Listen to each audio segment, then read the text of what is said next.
Welcome to another episode of Extra Features Movie Review Podcast. I'm Kevin. And I'm Simon, and I got trivia cards. And Daniel.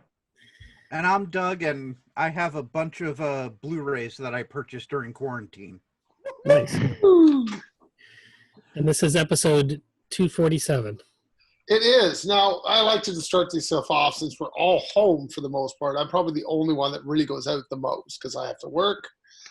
I just want to know what you guys watch because, I've been watching Swamp Thing, and I'm really not enjoying it in any way. You're not enjoying it? No, first episode I fell asleep during. I went back. Second episode was today. I fell asleep during it. So I'm going to finish it, but it's better to get better. Well, I had a different experience. I enjoyed it quite a bit. You seem to enjoy all this stuff, Kevin. You even like Jessica Jones. My only complaint was I didn't like the use of Blue Beetle. Not Blue Beetle, Blue Devil. I get Blue Devil in this? I Yeah. love Blue Devil. I'm going to look forward to that. And the Phantom Stranger is not what I would expect him to look like. Okay, well, I'll look forward to it. I have not watched that. Smash. I'm actually caught up on Harley Quinn. So there's You've watched that. And This week's? yeah. Oh, you're ahead of me. I'm 2 behind. And then I was curious. I started watching the Purge TV show. And First episode was kind of boring. It just sets up all four, and there's no gore so far. And all it is, when there is gore, it's in night vision, so it looks really bad. I like Swamp Thing. It all takes place at night. I just fall asleep. Fair. I didn't fall asleep, but I could have. I'm just going through my, fifth, sixth rewatch of Community now that it's on Netflix. Nice. And I love that show. Me too. Well, so I've been catching up on Harley Quinn, Rick and Morty, watching reruns of Fringe. I bought the whole season for $20, a whole series for $20. So I've been working my way. What's that? Digital? Yeah. Okay. And then I started watching something called Briar Patch, which has been pretty good so far, with Rosaria Dawson, and a couple episodes of Pennyworth and Magic for Humans on Netflix, season 3. I heard that's really good, Magic for Humans. I love it. It's a lot of fun. Well, that's good. Now, And then why is it Magic for Humans? Who else would it be for? Exactly, that's the point. Oh, it's okay. just Is a there kind like of a funny show. Oh, is there like a Magic for Dogs kind of thing, or?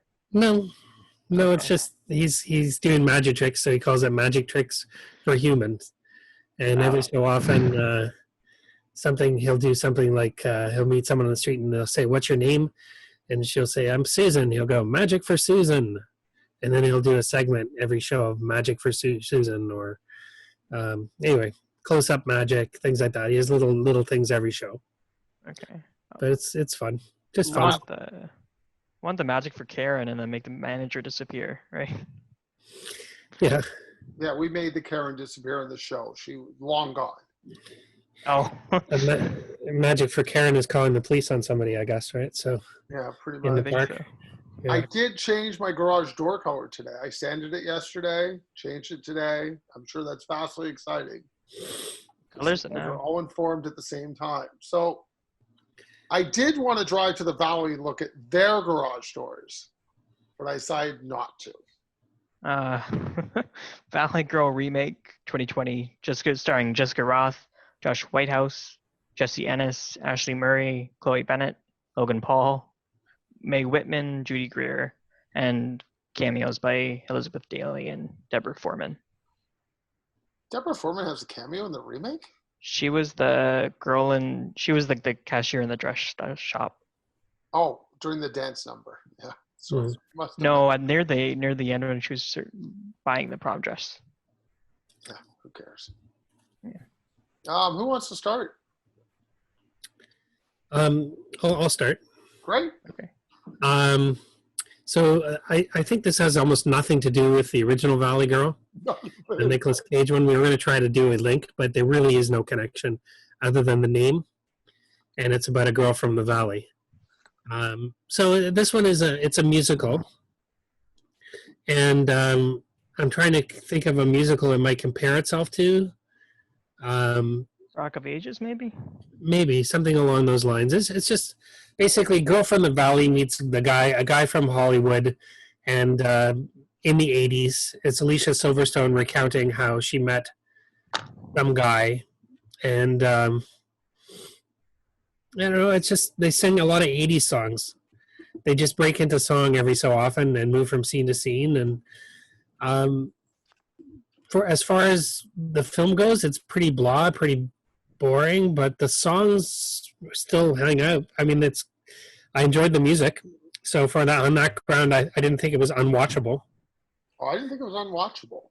But I thought it was pretty generic, and probably something that a 14 or 15-year-old girl might appreciate.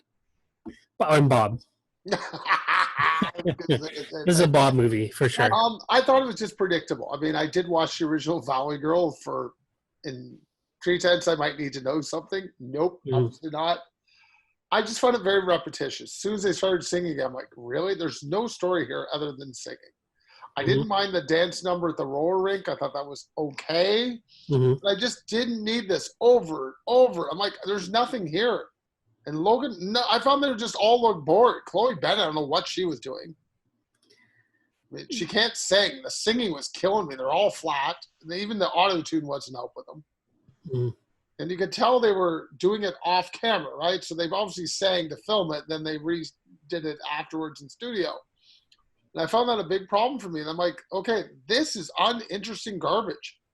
This is just like watching that show where they have lip sync battle. That's pretty much what I watched was lip sync battle for an hour and a half. No, not for me. It reminded me of Glee. Yeah. Yeah. Without a story. Yeah. I get that. I've never seen the original Valley Girl. It was interesting seeing Jessica Roth not die repeatedly. But aside from that, there was really not much in this movie for me. I love Judy Greer, but didn't get too much of her. And yeah, it wasn't really a movie for me. I'm not big into 80s music. So that wasn't really a big draw for me. And I don't know. I'm sure there are people who will love this and like it. I'm just not one of those people. Haven't found one yet. Still looking. I'll be the devil's advocate. I have the same taste as Bob. This is a Bob movie. Therefore, it's a Daniel movie. I liked it enough, but maybe that's because the other two romantic comedies on this list, I felt dead inside. So maybe just I'm watching this one after those one. It's like, okay, this is actually kind of fun. It's not a great movie. I like the music. Honestly, I thought the singing was passable with the auto-tune. I thought Josie from Riverdale did okay. Good to see nice to see Jessica Roth not doing horror and that she's charming enough to do something else. Like Josh Whitehouse better here than that Netflix Christmas movie, The Night Before Christmas. I wouldn't watch it again, but I had some fun with it. Take on Me was pretty good. I don't know. I like the music. I didn't see the original, so maybe if I saw the original, I wouldn't like it. But no, it's got nothing to do with each other. You're good. I don't know. It's cliches, and some parts killed me, like Logan Paul, like when he's like, "Hey, those tots look lonely. I know the feeling." Like some of the dialogue was really bad, and Chloe Bennett, like the mean girl, was bad. But I don't know. There was enough here that I thought was okay enough. I really thought they were trying to get a Clueless vibe from this. I really felt they were trying to do Clueless. Yeah, for a new generation, but no, yeah. Touching Clueless, no. The presence of Alicia Silverstone might have triggered that for you. Well, I think that was it. I think they were doing the flashback. I'm like, oh, we're doing a Clueless thing here? Yeah, no. I don't know. I think Chloe Bennett needs some work. I mean, Logan Paul, this was supposed to come out in theaters, too. Like then it got stopped because of his controversy. This was filmed back in 2017. Yeah, that's correct. Yeah. It was coming out like a month later than that. May Whitman was pretty good. Sorry, Kevin. So, I mean, Chloe Bennett really, she's only done Agents of S.H.I.E.L.D. And Abominable, she played the main voice for that one. Yeah, Oh. like Doug could be the main voice of Abominable. It was so bad nobody will remember. So I thought she might have been a little bit old to be a high school, but I don't know. I didn't think she didn't do it. Like I didn't think she was terrible. And I That think yoga scene when she's doing jazzercise or whatever they're doing, mhm, Oh, oh, it was rough. Material Girl. Yes. Yeah. yeah. I don't think she was bad. I thought the character was bad. She had nothing to do. Nobody had anything to do. I would like a plot. But singing is a plot, right, Simon? Mhm. No, it's not. As far as jukebox musicals go, I think this is way better than Rock of Ages because that felt lifeless, and I don't know, this just felt like peppy enough for me to enjoy a little bit. Oh, because you could toe tap? Maybe have an ice Yeah. cream, a little beanie spin around? What? That's very 80s. I don't. Well, okay, I don't know what to say on that one. 40s. 40s, little ice cream beanie, toe Herbie. tapping. Herbie. Then call Bob to see if he likes it. Well, I guess so. Now, I guess the next question is, did you have rhythm while you were watching this? That was gonna be my transition too. I thought the same. The rhythm section, starring Blake Lively, Jude Law, Sterling K. Brown, and Richard Brake. Who is Richard Brake? He played the one where she's gonna shoot him in the head, and then he dies because he runs out of oxygen, and that's how she survives that. Hmm. Okay, first thing is, I'm done with Blake Lively. Done. No more. Done. Don't need to see her. She can go away. Don't let the door hit you on the way out. Become a supporting character actress, and I'll be fine. I'm sick of her trying to be a lead. I mean, Anna Kendrick did circles around her in that film. I can't remember from Simple years ago. Favor. So good. Showed her how to act, and she learned nothing going to rhythm section. Jude Law is wasted in this. And I want an assassin that does their job occasionally. Half-assedness of this drives me nuts because she's the size of a toothpick. So unless she can do it correctly, she's getting dropped 50 times over. This film had no rhythm. I just thought it was kind of boring. I don't know what it was trying to be, but it was not something I was interested in. I knew that. Yeah. It felt very much like a budget restricted Atomic Blonde. But Oh, it was $50 million somehow. But it looks like it's 4. Blake Lively's hair was 5. It's Okay. based on a novel, and that there are actually further adventures of Stephanie in further novels. So, had this been a hit, this could have been a franchise for Blake. Oh, really? And the author wrote it as well, the screenplay. Oh, there's a mistake. Mm. Has anybody read the book? No. Did anybody like this film? No. I didn't know anything about this going in. I didn't even watch the trailer. I was like Lively? Sure. Maybe a revenge movie. But I was surprised by the spy plot that she becomes an assassin. I was confused at times. And I didn't like the fact that there was really no point of reference for her before her parents died, her family died in the plane crash, other than like little smiling pictures. But just the fact that she becomes a prostitute hooked on drugs just seemed like an extreme I couldn't buy. Well, that recovery period's amazing. It's 30 seconds in the film, maybe 2 minutes. And then She the finds out karate, it's a purpose and she's magically okay. yeah, the Karate Kid montage with Jude Law. Like, oh, you're good again. You're good. Off you go. Yeah. Show you how to shoot a gun, how to swim. Yeah, there's a line here where he says something about her being a cliche, like that's not tragedy, that's a cliche, and I think that defines the movie. That's just all a cliche. I hated it, but I don't remember why I hated it, or specifically because I watched this in February. Terrible Mm. pacing. Yeah. Mm-hmm. I mean, I'd say miscast as her as the lead. I thought she was fine, but the character was just bad. She couldn't act. Like, she's not doing what we want her to do. Maybe it's a little more written in the book, a little more fleshed out, but I just found it was sloppy. Yeah. And did anyone else find it confusing? Yes. Yeah, I had a hard time following it at times.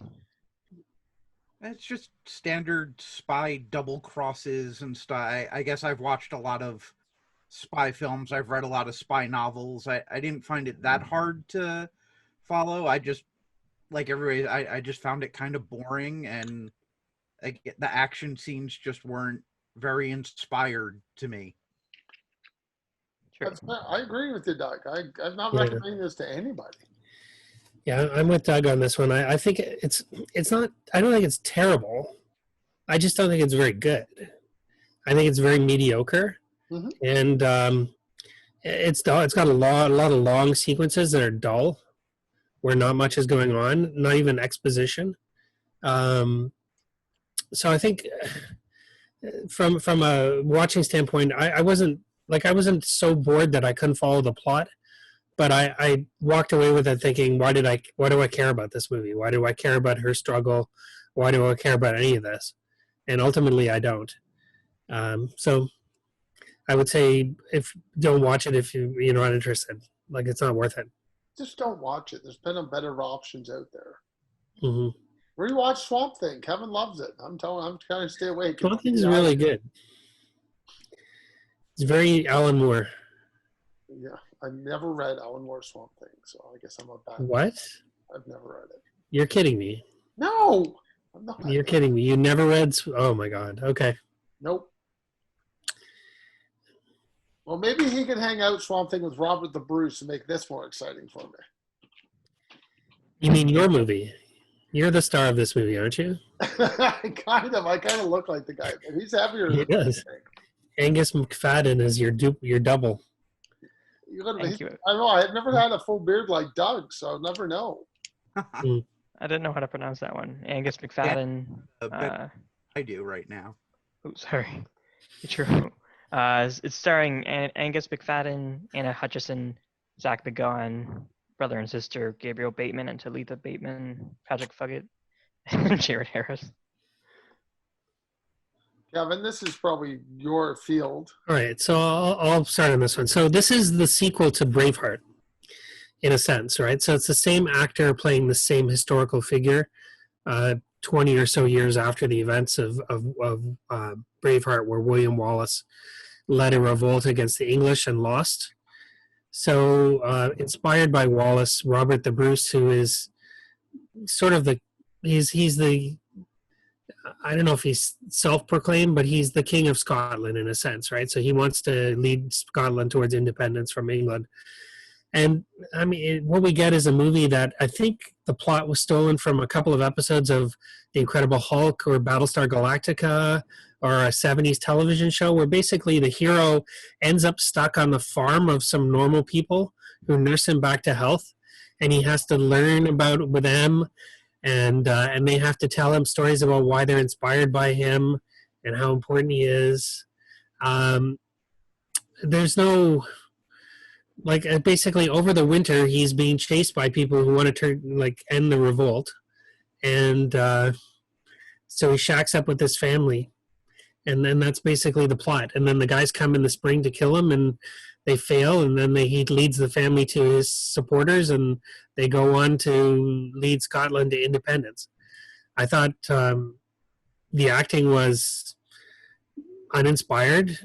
I thought the locations were fantastic. I mean, Scotland is always majestic. If you get a couple of drones and fly around over the mountains, it'll look great. But the movie itself was dull, and pretty pedestrian, and a good reason why it just sort of got dumped out onto digital at this time. I read that Scotland doubled as Montana, or Montana doubled as Scotland. For this? Yeah, they filmed it in Montana. I'll just go quickly because I didn't watch this. I got 5 minutes in and I was like, you know what? I'm gonna not like this. I'm gonna tap out. Mm-hmm. What? You don't need to talk. Bye-bye. I was just saying. I know we were fucking with me, but no, I'm just saying. I just said it's not my type of movie, so That's fine. Doug. This movie had two things against it. One, that it was a direct sequel to Braveheart, and Braveheart was just grander in every sense of the word. Mm-hmm. second thing was 2017's The Outlaw King, the Netflix movie with Chris Pine being about the same historical figure, Robert the Bruce. This movie paled in comparison to both of them. Yeah, I don't see a reason for this film. Oh, I have to agree. I'm watching it and I'm like, so we have a battle at the beginning. He gets injured. He goes to visit this farmhouse and he spends the whole movie there. And then they show up at the end and the little kids stop the guys attacking them. They have a little bit of battle there. And then the only interesting thing I wanted to read about was on the wiki. I'm like, okay, you just made me watch an hour, 45 minutes of a guy sleeping and kept telling the little kids, shoot your arrows some more. Oh no, we're running out of food. And then magically the guys come attack him. I'm like, oh, well, that's the end of the film. And he goes, this is my family. I'm like, yeah, because they saved your ass. Now, did this really happen or is this a made up story? I know. I didn't look into it. I was so uninspired by it, I didn't bother looking it up. It's literally like Doug said. You watch Braveheart, which is, let's say, it has $50 million budget probably back then. And you give these guys $500,000 in a farm in Montana and say, okay, make Braveheart 2. But it wasn't Braveheart 2. It was something else. Yeah, crap. Right. It was absolutely unwatchable. Maybe if we were Scottish, we might think this is an important historical, because Robert the Bruce did go on to defeat the English and free Scotland. Yeah, we saw that. It's called Outlaw King. As Doug's pointed out, a much better film. Right. But I don't know, maybe Angus McFadden always wanted to do this, and he's the producer of the film, so I don't know. He co-wrote it as well. Yeah. Did he fall asleep during the script writing and go, oh crap, I got to film tomorrow? He just wrote himself sleeping, I I'm think. just going to have a big nap here. Yeah. I mean, what was he doing during this film? Running the catering table? Is that why he couldn't be in the film, half of it? Maybe he really needed the paycheck. Oh, no, he produced it, so he didn't need the paycheck. So he must have already pre-sold it somewhere is what I'm thinking. Probably got a bunch of grants from Scotland. For free. Probably. To do this. That's the only way. Scotland Historical Society or something. Hey, Daniel. Yeah. Can you keep a secret? I can try. The intern went for donuts. Though I take it I didn't miss much from Robert the Bruce, but okay, yeah. Can You Keep a Secret? Starring Alexandra Daddario, Tyler Hoechlin, Kimiko Glenn, Sunita Manny, Laverne Cox, David Ebert, and Judah Friedlander for a very weird cameo. I can't remember where that was. He was the reporter that was like, hey, you went to Chicago once. Oh, I wanted to get you on record. I remember now. Doug, you want to start? Sure. I guess I can start with asking a question. Was this supposed to be a comedy? I have no idea. I wasn't sure if it was romantic drama or comedy, because I wasn't really sucked into either dramatic purposes or comedy with it. Full disclosure, this is the second Alexandria Daddario movie I watched this week. I also watched San Andreas for the first time. She's in San Andreas? Yeah, she's the daughter. Mindless destruction, and that worked for me. But I'll be honest, I don't think she's that good of an actress. Good. I'm not even sure she knows taking an acting class. She's a very attractive individual. I don't buy her as either the Rock's daughter in San Andreas, or the romantic lead here in Can You Keep a Secret. Her age, I'm not sure what her age is supposed to be. Is she supposed to be in her 20s, 30s? I don't know. I just, again, this movie wasn't for me. Her love story with Jack just didn't work for me. I don't think it's for anybody. I think I laughed twice when yeah, well, You know, it was during the elevator scene when the ex-boyfriend Oh. gets on the thing, and I only laughed because the guy was so uncomfortable, and I was like, that's me watching this movie. I am so uncomfortable. And then at the end when he's on the plane and he's telling her his secrets, and he's like, oh, I asked the girl for the bra, and the big guy on the in sitting down is like, nice. I don't know why, but I thought that was like, just the simplicity of it was very funny. But no, overall I hated the movie. My big problem with the romantic comedies is when I don't buy the conflict, and him spilling all her secrets on live TV because he gets carried away because he's in love with her is really, really, really stupid. And I was never on with this movie, and I blame your love for Alexandra Daddario, Kevin. Yeah. But she's great. I like her Yeah. too. But yeah. Yeah, you Painful. can blame me for this one being on the list. Oh, we are. I actually asked Simon's frozen, I think. Eyes. Oh, is he back? You were frozen there for a minute. Oh, sorry. You look very satisfied as you were drinking something. So yeah, this movie, I mean, I think it's a romantic drama with a comedic hook. Yeah. You know, the meet cute, as you always have in a romantic comedy, was that they shared a plane ride together, and she spilled her secrets to him, and then turns out that he's her boss. And I mean, she's not a great actress, and this is not a very good film in any stretch. And but I didn't find it as horrible or offensive. I found it just to be another, like a lot of the films this week, a lot of mediocrity, a lot of uninspired dialogue, and by the numbers acting. And Tyler Hoechlin, you know, he's like TV Superman. That's it right now. He's the Superman on Supergirl, and he's getting like a Superman and Lois Lane show that starts next January. He's okay, but he's just not. He's like a Boy Scout. So he's good casting for Superman, but bad casting for a romantic comedy. So let's delve a little more deeper, and can we keep a secret?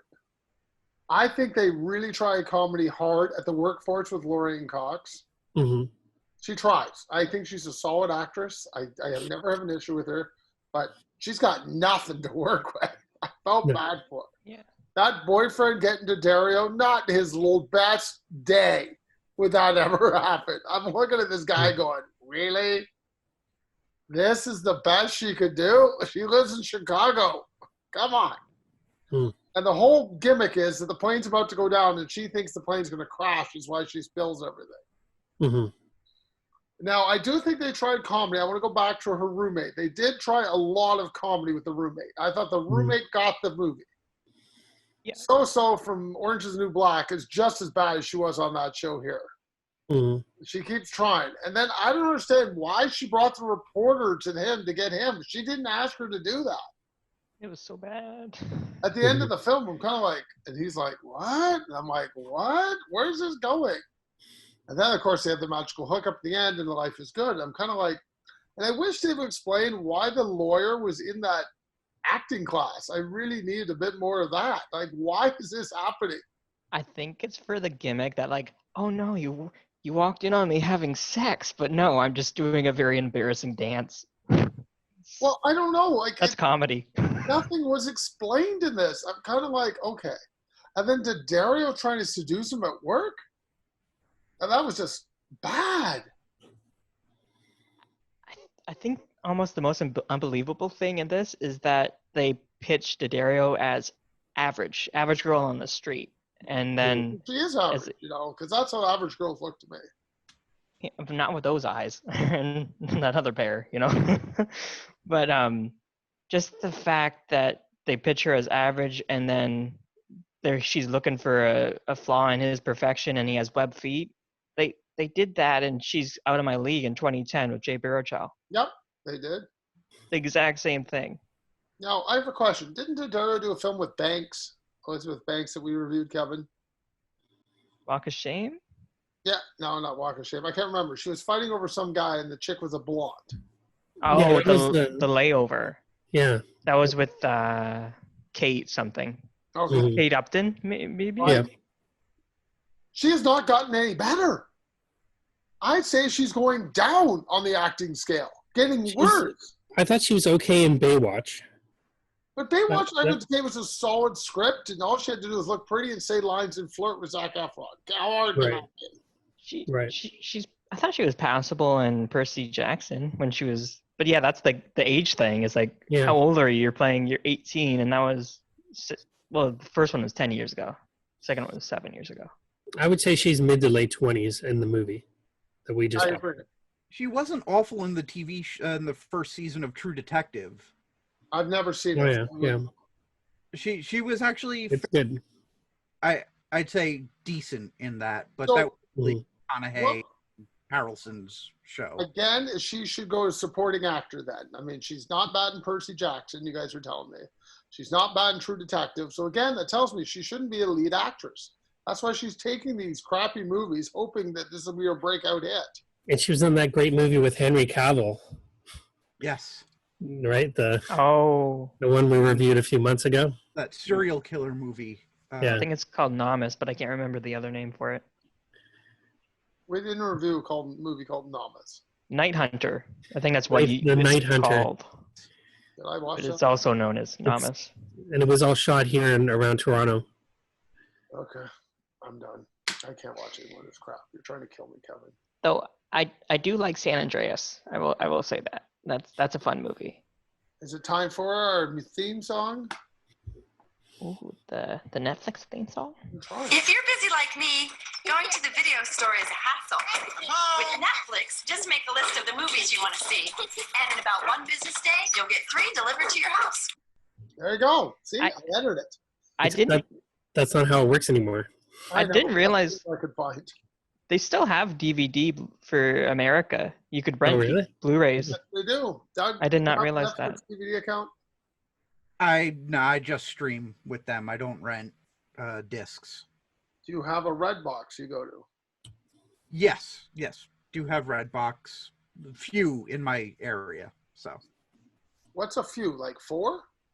2 at ShopRite, 2 at 7-Eleven. Wait, 2 boxes at the same place?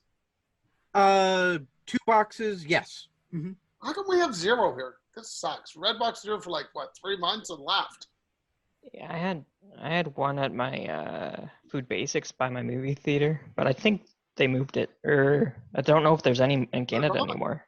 They came and went. Literally, I never saw one here, Doug. Wow. I wanted to try it. I'm like, okay, I want to try out, see how this works. Everybody tells me it's amazing. Yeah, they do pretty well here. Nothing. I had like 3 near me. I rented them all the time in like 2012, 2013. See, there you go. Anyway, Love, Wedding, Repeat. It got us off track there. Starring Sam Claflin, Olivia Munn, Frida Pinto, Eleanor Tomlinson, Joel Fry, Jack Farthing, Tim Key, and Eiling B. Can I start? Yeah. I'm really happy Frida Pinto had nothing to do. Perfect. Because I can't stand Frida Pinto. I think she's a miserable actress. She always looks like she has a stupid smirk on her face because why am I here? Am I getting a paycheck? Love, Wedding, Repeat. Let me help you. Please don't ever make me watch this again. This was painful. I was waiting for comedy. I'm like, I love repeating movies. I like when they do the same thing over. And they only do it like twice over a seating chart. That was it? So different things happened? And there's no way this bride is boinking her old boyfriend. Ain't gonna happen. Sorry, couldn't buy that to save my life. I did try. I tried everything to like this film, Kevin. It had everything I like. It had a wedding. It had hijinks that were terrible, but I'm like, I'm gonna let it go. It's gonna get better. It never got better. It never improved. The guy wearing the kilt joke never worked. Frida Pinto's boyfriend, his big dick, did not work. Did anything work in this movie for anybody? The kilt bit, with the nuts, when he was like, "Oh, it's slingshotted around," that got a little chuckle for me, a little bit. And I found that A little bit of ho ho ho. I don't know. I thought, after they reset the thing, I thought it was a bit more tolerable. But this first half it's just comedy based on uncomfortable situations that British people were too polite to be like, oh, can you fuck off? I'm trying to kiss this girl right now, and it just didn't work. And then we don't even get a wedding by the end of it. We don't even see the wedding, like the kiss. No, who cares? And I did. I realized after, but It's all about him trying to hook up with Olivia Munn. Mhm. yeah. And I felt this was lazy though, because we don't even get the alternate day until 40 minutes left, and it's like, okay, we don't have enough for a feature film. Let's just throw this in there. And and then they do a montage of other possibilities, and it wasn't as painful as Can You Keep a Secret, but I didn't like it. Pretty close. Yeah.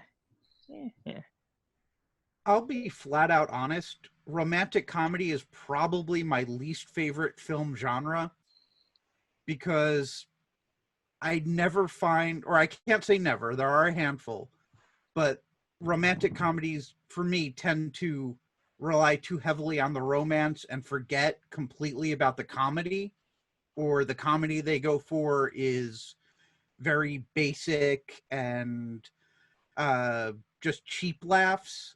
I think the last romantic comedy I really liked was The Big Sick, and that was from a few years ago. Yeah. But yeah, romantic comedies generally don't work for me.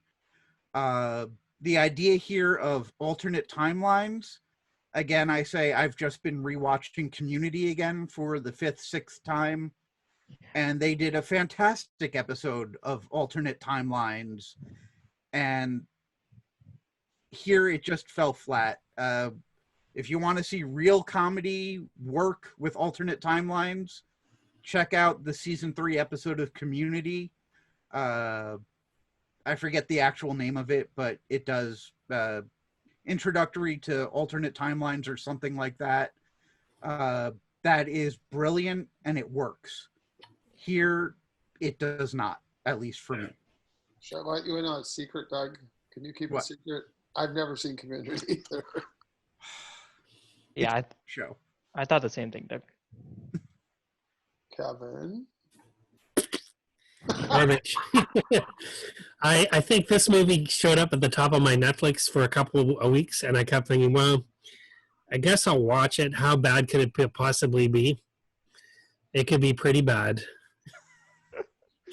It's and it was one of those movies I'm watching. I'm like, this is terrible. This is like the worst wedding ever. This is like the most embarrassing stuff is going on. It's just not, but it's not funny. It's painful to watch. And then they said, but then, imagine what would happen if another person got the drink. And then we're like, oh, okay, all right. And we got to go through this. And that guy, the guy from yesterday, he's not funny. Nope. Whatever that actor's name is. Nope. Joel Fry. Yeah, he is not funny. Joel Fry. I think I'm looking at IMDb, but he's just not funny. And, I don't care about any of these people. Like, I don't care if Ajax from Deadpool wants to get laid with Olivia Munn Psylocke. Any movie obviously with Olivia Munn in it means that they were really scraping the bottom of the barrel. And they just they needed someone who looked good because Olivia Munn can't act. Nope. And she's just there basically as the token American who shows up so there's some connection to America, I guess. I don't know, like, just not, like, a waste of time. Sorry, complete waste of time. I think you need the Olivia Munn Daddario Upton crossover. I'd watch it, but... Oh, no, definitely his first pick. I'd watch it, but that took the sound off. Who was the narrator? Penny something. It sounds like Judi Dench, but it's not. Yeah. I thought it was Judi Dench. I did too. And I was like, wait, it's this woman named Penny something. I forget the last name. But yeah, I think you said Deadpool. It's Ed Skrein is the villain in that one, right? Yeah. Sam Claflin is a rich man's Ed Skrein. I got a question, Doug. Oh, okay. I thought it was Ed Skrein for sure. Did you watch this with any member of your family? I always want to know your kids' opinion. Maybe these films are just shooting over my head and they're good for 15-year-old boys. I did No. our next with my son. So could I put in something before we go to Justice League? I have a question for Doug, but go ahead. Oh, okay. Sorry. You could go, Simon. I just want Doug to promote a certain video he appears on YouTube in, before I forget. Oh, Jesus. Okay, yeah. My son had a project to do. They read Catcher in the Rye this year, and instead of writing an essay, he got permission to make a trailer for a Catcher in the Rye film. Oh, nice. Which is available on YouTube. And I was very proud of it. I think he did a great job. It came across like a Wes Anderson take on Catcher in the Rye to me. Well, I wanted to see the rest of the film. I actually went, okay, I'm kind of into this. Let's see where this goes. Unfortunately, that was filmed. I'll link it on the YouTube video for this when we put it up. But okay, can we do a thumbnail for the YouTube with all of us doing? Okay, that's the thumbnail. But for this film, the only time I was vaguely interested in the first half is when it went into the alternate timeline, when she pushed the guy off the railing, the room, and I was like, no anymore there. I was like, is this going to be a murder mystery? How high is this? Is he going to die? And then it was like, you know what? Fuck you. We're going to see if someone else took the sleeping pill. Like, no. It's a little rough. That's cool. Like, characters in this movie are just awful. Yeah. Okay. I guess we're off to a dark side of the moon. Or a dark apocalypse. Justice League Dark Apokolips War, starring Matt Ryan, Jerry O'Connell, Jason O'Mara, Rosario Dawson, Tony Todd, Taysa Farmiga, Liam McIntyre, and John DiMaggio as King Shark is a shark. King Shark. Well, who wants to start this one? You are, because I'm going to trash it. So Me? I'll get ahead of time. All right, so this movie effectively wraps up all of the DC animated main films that weren't based on comic series Really? that have come out for the last 10 years, basically. Huh. So around I guess around 2011, 2012, DC did that New 52. So they decided to launch a new animated series of movies and television shows that all interlinked with this universe. And so Young Justice is all part of this. So a lot of the characters and the actors are the same. So essentially, we've been leading up to a big fight with Apokolips, and the Justice League go off to fight him, and then they lose badly. And Constantine goes back to Earth, and I guess Darkseid has conquered the Earth, and there are not very many heroes and villains left over, and most of the Justice League is under the control of Darkseid. And so John Constantine is now the hero that has to assemble everybody with Superman's help to save the universe. And that's about it. They take the fight to Apokolips. They team up with the supervillains. We learn that Constantine and Killer Shark had a bit of a romantic dalliance at one point. So that was a surprise. Harley Quinn is in it, and the Suicide Squad, because, you got to have them in everything. So I don't know. I mean, as far as the animated stuff goes, it was okay as far as the animation goes, but the story, I didn't care. And I'm kind of glad we've reached the end of this itineration. And basically, the film, I'm spoiling the film, but the film basically ends with the survivors sitting on the beach of Titan's Tower going, good Lord, I can't believe we just survived this. The Trigon Darkseid fight, the Superman Darkseid fight, whatever his name is, Cyborg is blown up, Apokolips as well. There are very few heroes left. And Constantine just walks over to the Flash and says, well, you know what you got to do, buddy? You got to go back in time and start it all over again. And he says, oh, man, okay. And that's it. He runs off and the whole thing fades away. So it was basically 10 years of wasted time watching these movies that essentially mean nothing, and there's going to be a new DC animated universe coming up next year. Or even starting, I think it starts with a Superman film in July. So, Another Superman film. yeah, a new version of Superman based on Bendis' version from the new comics. I didn't care. I watched this. I just didn't care anymore. I don't find this interesting. I just I've seen this. I've read this. I've been here. I don't care. I found it very sleepy. I didn't like the animation. I didn't like the voice acting. I kind of wish Doug and his kids took action figures and did it for 35 minutes. I would have enjoyed it more, I think. I just think this whole DC anime, I'm done with them. I've stopped reviewing them on Twitter. I stopped talking about them. I just don't have any interest in this universe anymore. I need something different, and this is not it. I find this is just a general DC, put out an animated again. I'm just like, I am bored. I had fun with it. I actually kind of enjoyed it. I enjoyed the over-the-top gore and action in it. I don't know why, but I did. That stuff worked for me. I also had fun because I watched it with my son, and we were joking about how Zatanna made Constantine run away at the beginning, and how she used her magic spell Ner, which is run backwards. Yes. But, like, she was in pain. And so throughout the whole movie, my son and I were just looking at each other going, Ner!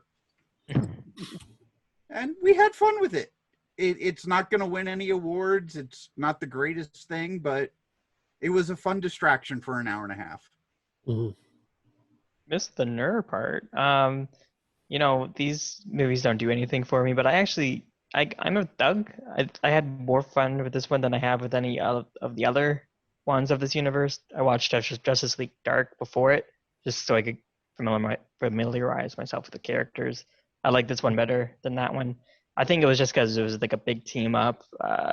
Was surprised by the gore, like Wonder Woman getting her arm cut off, and then it's pretty sweet. I like the Frankenstein kind of Furies, like just reassembled like parts like that. I like the action.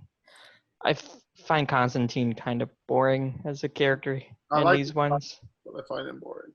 Yeah, but yeah, I liked him in the live action one, I think. So I mean, I feel like I like the comics, but yeah, a little bit better than what these usually do for me, but still nothing I'd watch again. And yeah, I gotta agree, the Flashpoint bit felt like such a cop-out that kind of peeved me off. And at the beginning, I had problems with it because I wish they would have how it, like, the big parademons are about to attack them, and then it's like 2 years later. And I would have liked to have seen that in the present instead of Superman being like, oh, here's an information dump. I know it's for pacing and because it would cost a lot to animate that fully, but I still would have liked that more. DC has the cash. Paradoom is probably the worst name I've heard in a DC movie. Parademons? Paradooms. That's what they're. Oh, okay. When they were the combination of Doomsday. Doomsday, yeah. So, I really like Captain Boomerang in this, and I thought he was funny. And I thought it's good too. I thought it was interesting just watching Harley Quinn and then seeing just the different interpretations of the character and how the King Shark is a shark. He's basically Groot, the same bit he does. But yeah. I liked how he was designed, even though I love Ron Funches on the show. Oh, we know you love Ron Funches. I saw him live in Montreal that one year. Yeah, year you showed up. I've showed up, what, twice? Every 3 years. Oh, you're right, twice. I lied twice. Yeah. Was going to show up this year to keep the trend going, but now that can't happen. You cancel my hotel room. That's the way it goes. Are we hitting the vault? Yeah. Do it. Yeah, let's do it. Nobody has the movie I want. Why not? Video Blockbuster probably has it. I mean, we have over 10,000 videos. Wow. Watch these fast. Maybe I can get Doug to go to Redbox for me. Relax. At Blockbuster, you can keep your videos for 3 evenings, so take home plenty. And use our 24-hour quick drop. Video. That's enough of that. There we go. We're in the vault. And Kevin sent us a couple of interesting choices. Which way do you guys want to start with? I guess we're going to what happens when Doug has to go to Redbox? After hours? Yeah, directed by Martin Scorsese, starring Griffin Dunn, Rosanna Arquette, Brenna Bloom, Linda Fiorentino, Cheech and Chong, Terry Garr, Catherine O'Hara, and John Hurd.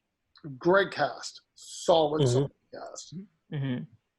I'll start at the beginning. I gotta say, the first half of this movie, I was undecided whether I liked it or didn't like it. Mm-hmm. I mean, I wasn't hating it, I wasn't loving it, but when the second half, I started figuring out what was going on with the plot, I started liking it.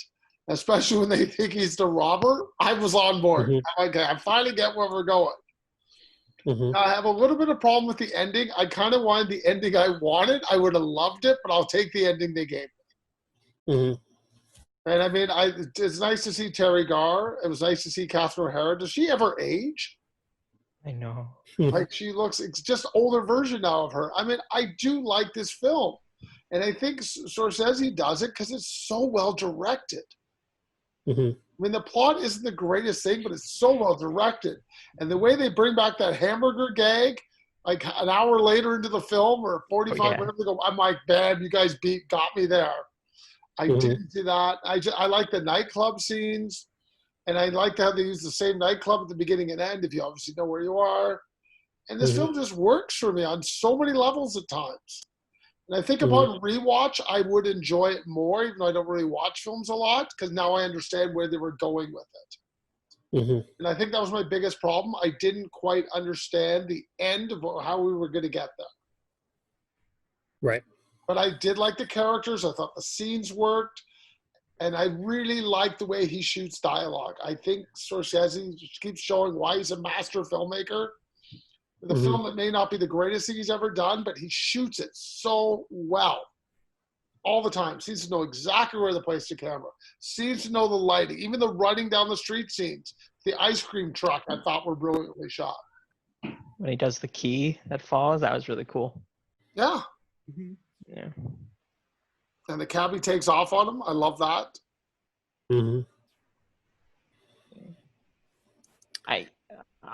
I can go next. I like this film for its unpredictability because I gotta tell you, I could never figure out where it was going.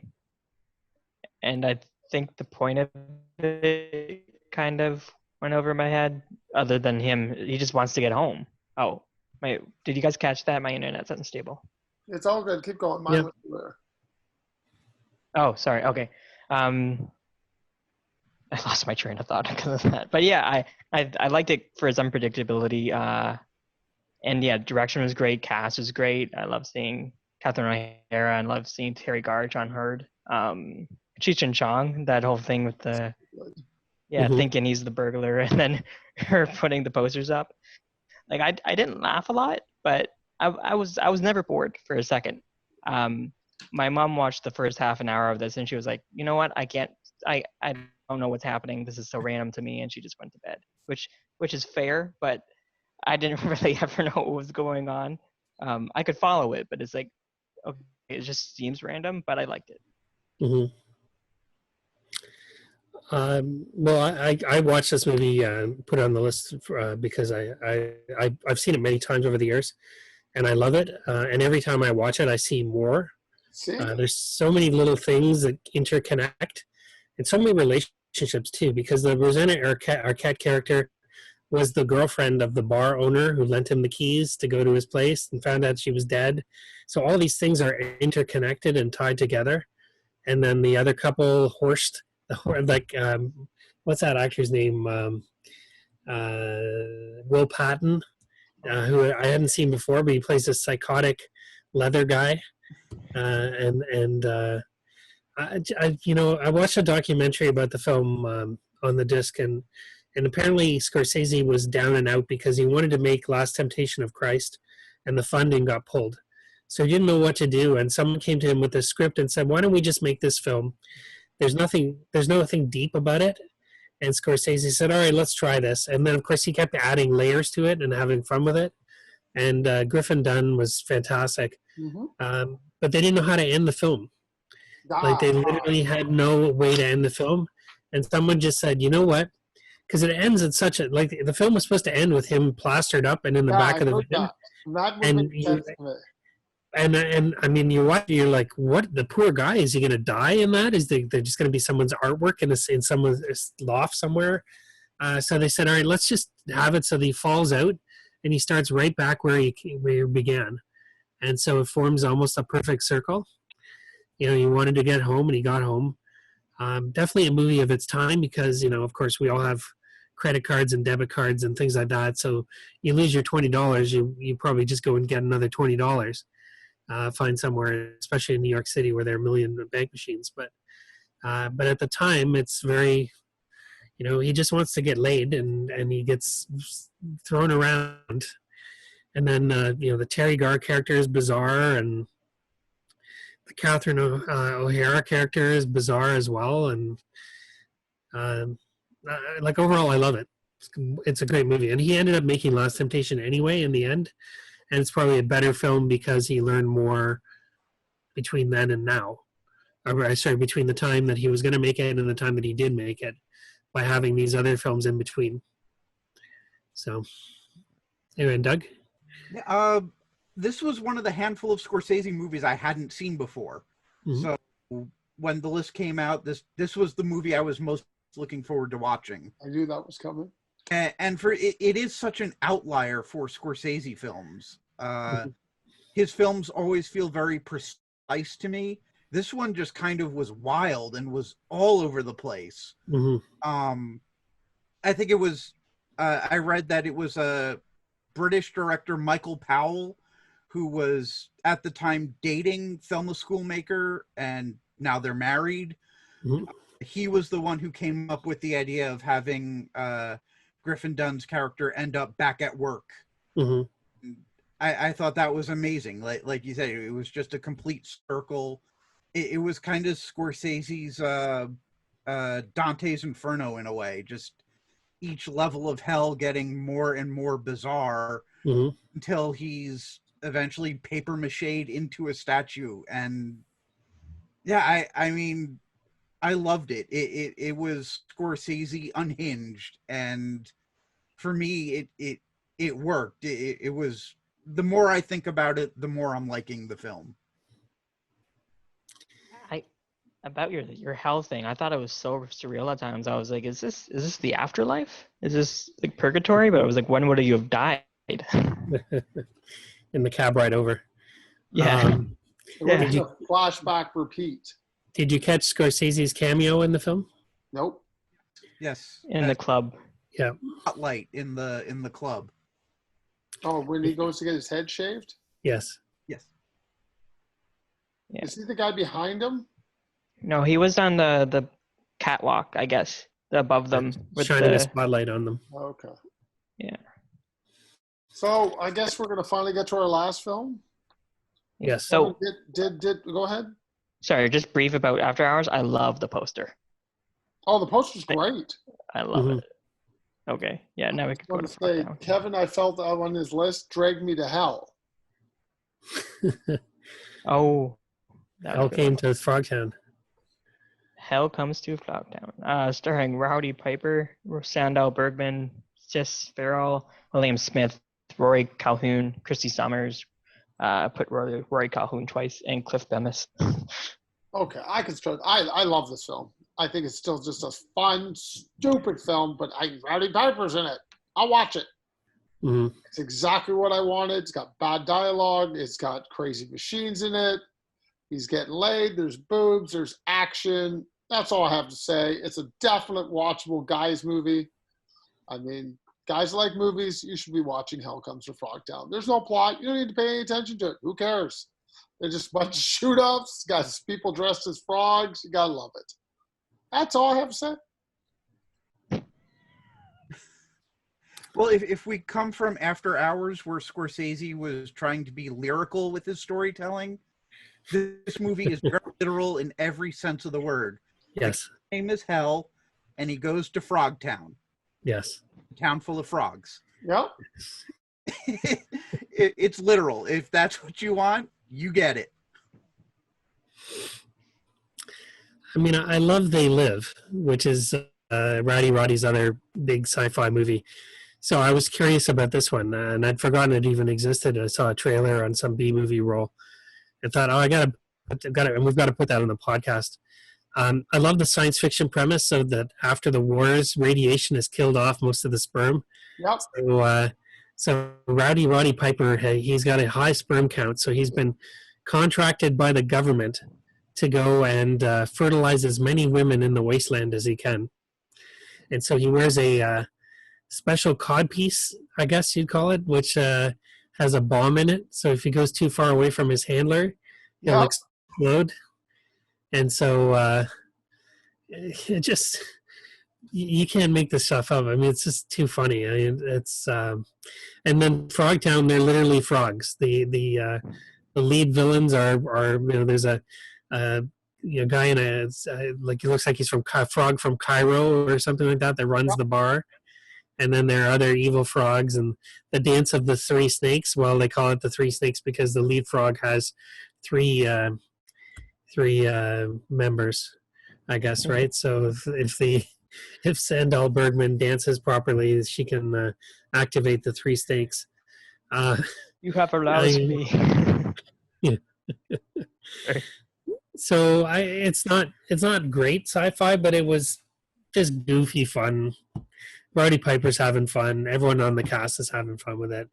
It's not a lot of depth to it. It's very literal, as you said. No depth to it. Yeah. There's no and then the guy, the border guard who ends up being the villain of the piece. I mean, I'm like, why did they throw him in there at the beginning and the middle? I guess it was just to establish that someone had to be an evil human. Yep. So I don't know. So overall, I'm not sorry I watched it, but I would never revisit this again. It's just one of those. It's terrible. Yeah. I didn't like the human villain, but I wouldn't rewatch this. It's kind of like the same as In-Laws for me. Something I'll get the jokes once and then okay, bye. All comes to Frogtown being like an Elvira Presents movie. Yeah, but Rowdy Piper is so charming as like Saskatoon accent, and like you're the only one who could say it. Was like, must have been all that fiber I had as a kid that his sperm count is so high. Yeah. And honestly, I'm laughing more about this film more that we're talking about it, because I feel like if you watch this with friends, I'd enjoy it more. But just on my own, it's like, okay, this is stupid, but it's not offensively bad, you know? It's like a porn premise. It's a weird sci-fi. It's like, is this Super Mario Bros. But a porno? Yeah. I don't know. Yeah. I don't know. It's funny. Stupid, but funny. Are we moving on to trivia? We got a few minutes left. Doug, did you see this one? What? Doug, did you see this one? Yeah, I watched it. Oh, I can't remember if you said anything. I blinked out. Sorry. Yep. Ignore me.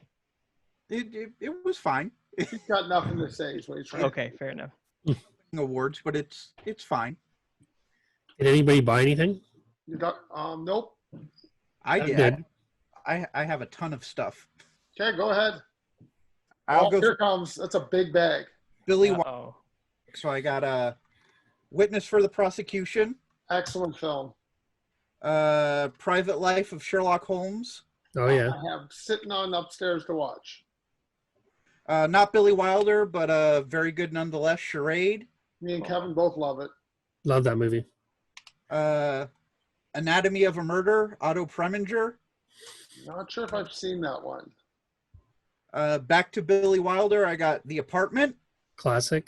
Kevin loves it. So do I. One of the most bizarre movies I've ever seen, but I kind of love it. Burt Lancaster and The Swimmer. One of my favorite underrated films.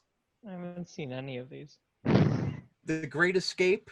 Yeah, I've seen all but one. Not sure if I've seen Witness for Anatomy. Alfred Hitchcock's only R-rated film, Frenzy. Frenzy. I think we did it on the show. Maybe we didn't. I have seen it. I've seen all the Hitchcock movies. Back to Billy Wilder with Sabrina. I love that film. And the last one, The Fortune Cookie. Also Billy Wilder, and the first time Matthau and Lemon are Seen together on. that long time ago. Isn't that the one where Nice. they tried to do the insurance scam? Yes. Okay. Yes. I saw it a long, long time ago. Okay, we're playing the 3 as usual. I bought, can't see it, but I bought Birds of Prey. It was on sale. And then for $5, I got Sleepy Hollow, even though I already had it on Blu-ray. And Secretary for $5. You bought I just watched that last week for the first time. Oh, yeah? Well, then we can review it if we haven't done it. No, we've never done Secretary. It's weird because Okay. I had it on my original draft list and I took it off. Mm, I thought, I don't know if people are going to want to watch it. It's a little strange. Okay, it is a strange movie. playing I the do 3. my- We only got about 3 or 4 minutes. So Okay. one tagline for this 1990 film read, "They're not your average superheroes." Not mystery. God, Man, that's Kevin. like- Mystery Men, yeah. That's correct. Who got that? Doug? I did. No. Dan's got one. Okay. I thought There it you was go. 99 though. Okay. Ooh. Name the actor who appeared in all the following films: Bite the Bullet, In Like Flint, and The Great Escape. Come on, Kevin. Coburn. Correct. Name the 2 artists who each were nominated for Oscar for Best Original Song for their work in Philadelphia in 1993. Bruce Springsteen. I don't know the second. Okay, Who Kevin was the got 2. second? Oh, second is Neil Young. Okay, Oh, Kevin's okay. got 2, Dan's got 1, Doug's got 0. Okay, name the actor who's been romantically linked to Val Kilmer, Gene Simmons, and Sean Penn. Madonna? No. Meg Ryan. No. Yeah, Ryan. I don't know personal lives. Sharon Sean Young. Panther. Name the actor who appeared in all the following films: Jaws 3D, Enemy Mine, and The Deep. Lou Gossett Jr. Correct. Kevin wins. And if they make it, Wait, I didn't say what I bought. oh, then go ahead. What did you buy? Oh, I yeah, got you got a 20 bag of stuff. Yeah, I got like 20 Blu-rays, 17 Blu-rays on Kijiji. I got like Chuck season 1 and 2, even though I already have it. I got Shawshank Redemption on Blu-ray, Gladiator, first 3 Resident Evils, Underworld, bunch of Jason Statham ones, and those are the only ones that are worth. No, you mentioning got right to now. discuss those 2 hockey movies you got. Oh, Alex Kovalev training videos. Yeah. Because I mean, it was a bundle for $20, so I had to take everything. So I'm just gonna give those to my brother. Yeah, give them to him. He'll use them as puck stops. No, he'll actually watch them. He's a hockey player. Good I for don't know him. what I'm And if doing. they make it, We'll watch. We watch it. okay, au revoir.